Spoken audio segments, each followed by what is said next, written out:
بسم الله الرحمن الرحيم. الله لا إله إلا هو الحي القيوم لا أذكار الصباح. أصبحنا وأصبح الملك لله والحمد لله، لا إله إلا الله وحده لا شريك له، له الملك وله الحمد وهو على كل شيء قدير. رب أسألك خير ما في هذا اليوم وخير ما بعده، وأعوذ بك من شر ما في هذا اليوم وشر ما بعده. رب أعوذ بك من الكسل وسوء الكبر. رب أعوذ بك من عذاب في النار وعذاب في القبر. اللهم بك أصبحنا وبك أمسينا وبك نحيا وبك نموت وإليك النشور. اللهم أنت ربي لا إله إلا أنت، خلقتني وأنا عبدك وأنا على عهدك ووعدك ما استطعت. أعوذ بك من شر ما صنعت. أبوء. ويا مرحبا، كيف حالكم بنات؟ إن شاء الله تكونوا بخير وبصحة وعافية. رجعت لكم في فيديو جديد. في هذا الفيديو أو في هذا اليوم كنا بدي أطلع أعطي توتو المطعوم تبع السنة ونص. تمام. فأول إشي قبل ما أطلع بختار لهم اللبس وبكويه وبجهزه، يعني عشان ساعة الطلعة بس ألبسهم بسرعة ونطلع. والله يا بنات إني كتير بتغلب لما بروح أعطي المطعوم لوحدة من البنات. يعني أنا هلأ زوجي مسافر، بس أول لما كان هو في البيت عنا كان هو يعني آخر مرتين هو أخذ البنات وأعطاهم مطعوم وأنا ضليت في البيت. بس هاي المرة أنا يعني تحملت مسؤوليتهم من A to Z، فبحس إنه لأ، ويعني ما بدي.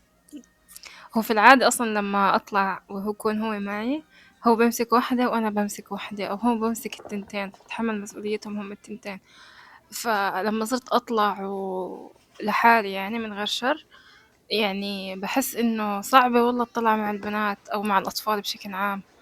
بدك تكوني مركزة على كل إشي ويكون معك كل إشي ممكن يحتاجوه وهيك. واضح يعني من صوتي إني بحكي عن جد من معاناة. والله إني بطلت أحب أطلع وصرت أستثقل الطلعة من غيره. المهم هون كنت بكوي أوائل البنات بعد ما اخترت لهم إياهم. هذا المكوى فيه كوي عادي وكوي على البخار. فالتنورة تبعت لولو هي ما كان بدها كوي، بس أنا قلت يلا بمشي عليها المكوى. بالعادة بكويها على مكوى البخار عادي العامودي، فما بتروح كسراتها وما بتخرب. بس هلأ بتشوفوا إنه أنا ما كتير ركزت عليها بهذا المكوى، خفت تخرب كسراتها. فبس عملت كبستها يعني على ضغطة البخار ومشيته هيك بسرعة. حتى فستان توتو، هذا الفستان ما كان بده كوي، بس أنا قلت خلص بمشي عليه المكوى بما إن المكوى شغال يعني. هلا أنا بالعادة لما بروح أعطي المطعوم، البنت يلي إلها المطعوم ما بلبسها بنطلون وبلوزة كم أو جاكيت أو هيك، يعني بلبسها شورت وبلوزة حفر أو فستان، علشان يعني يكون الموضوع سهل، ما أقعد ألبس وأشلح فيها في عندي العيادة. وبس هيك يا بنات بكون خلصت من تجهيز ملابس البنات، وهلا آخر إشي بس راح أعطرهم. هلا أنا من أول ما جيت على السعودية بعطرهم في مسك الباودر أو مسك الأطفال، موجود ومتوافر في أبو خمسة دائما، وريحته يعني بتضل حلوة ثابتة، فإذا بتحبوا يعني جيبوه.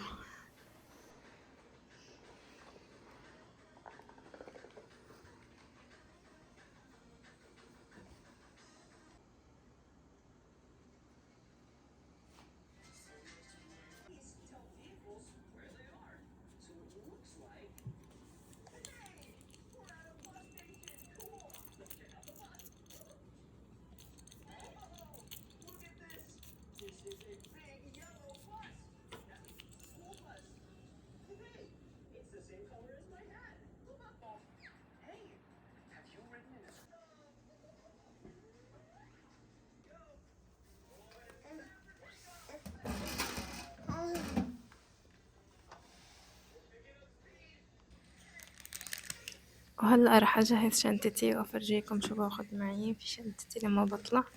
أكيد باخد جزء من الفلوس، باخد كمان علبة كريم صغيرة عشان لو إيدي نشفت أو هيك، وباخد طبعا توتو كانت متسلطة عليها هاي العلبة.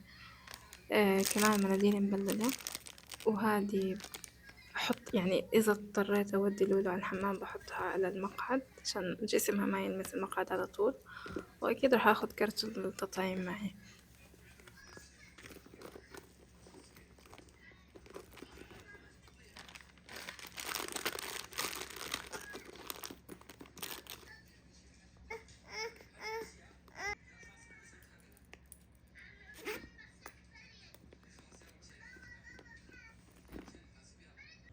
نروح عند الباب تعال نروح عند الباب شوي. ما خليت نروح عند الباب. باب هناك ولا باب؟ باب هناك. باب هناك. هناك.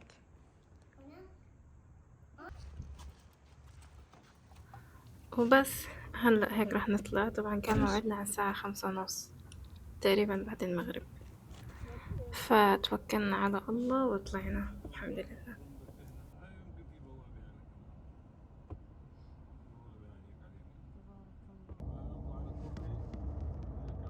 امسكي حبيبتي. امسكها.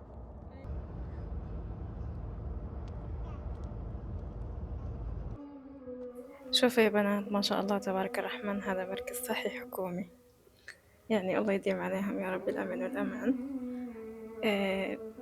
في إشي أول ما جيت على السعودية ما كنت عرفيته، أن الأطفال إذا كانوا إقامة أو زيارة يعني عادة باخدهم مطعوم في مركز صحي حكومي، زيه زي الطفل السعودي عادي.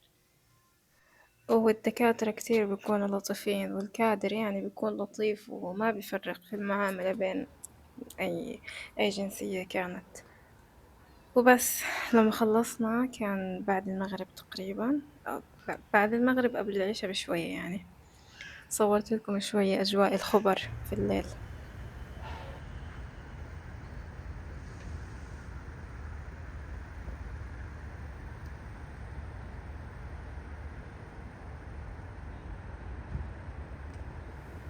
وهلأ يا بنات راح نبلش في طبخة المندي. شوفوا الطبخة كتير سهلة ومكوناتها كتير قليلة. أول إشي حطيت رز. هلأ كل كاسة رز بسمتي بدها 1.5 كاسة مية. طبعا نفس الكاسة اللي عيرتي فيها الرز بتعايري فيها المية. فأنا حطيت تقريبا 2 كاستين إلا ربع رز.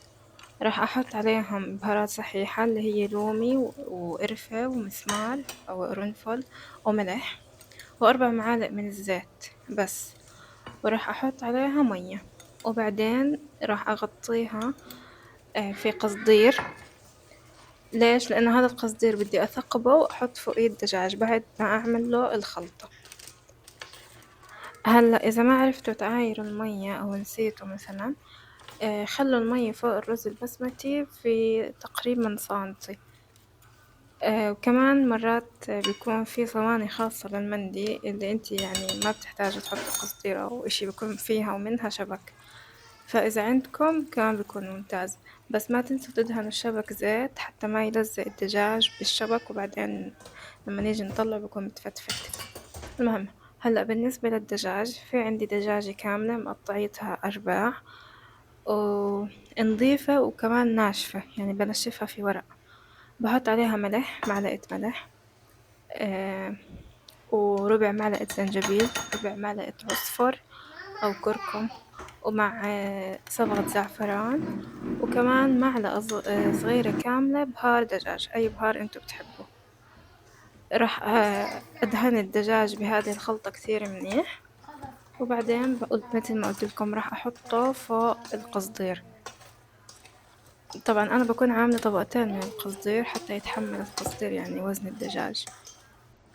هلا لقدام بتشوفوا إني أنا لما أضفت الدجاج يعني إيش بدي أعمل، خزقت القصديرة أو عملت ثقوب في القصدير لسببين. السبب الأول إنه بتنزل مية الدجاج على الرز، بتعطيه لون، تخليه يعني بتعطيه من هذا اللون البرتقالي. اللي هو من صبغة الزعفران. السبب الثاني إنه بعطي نكهة للرز، لأنه أنتوا شفتوا الرز ما حطينا عليه أي نوع من البهارات. وبعد هيك بحطه بالفرن مدة ساعة أو ساعة إلا ربع حسب قديش الفرن عندكم حامي وقديش باخد عبال ما يستوي الدجاج. بعدين بكون مجهزة فحمة عشان أدخن الرز بالدجاج، بحط الفحمة وبدخنهم مع بعض. بس هيك بتكون استوت عندي الطبخة. طبعا بنقدم جنبها لبن أو سلطة أو دقوس، الإشي اللي انتوا بتحبوه. وبس يا بنات، لهون بكون وصلت معكم لنهاية الفيديو. إذا عجبكم الفيديو لا تنسوا تعملوا لي لايك وشير وسبسكرايب عشان تكبر قناتنا مع بعض، وتتركوا لي كومنت تحت في صندوق الوصف. بشوفكم في فيديو جديد، مع السلامة.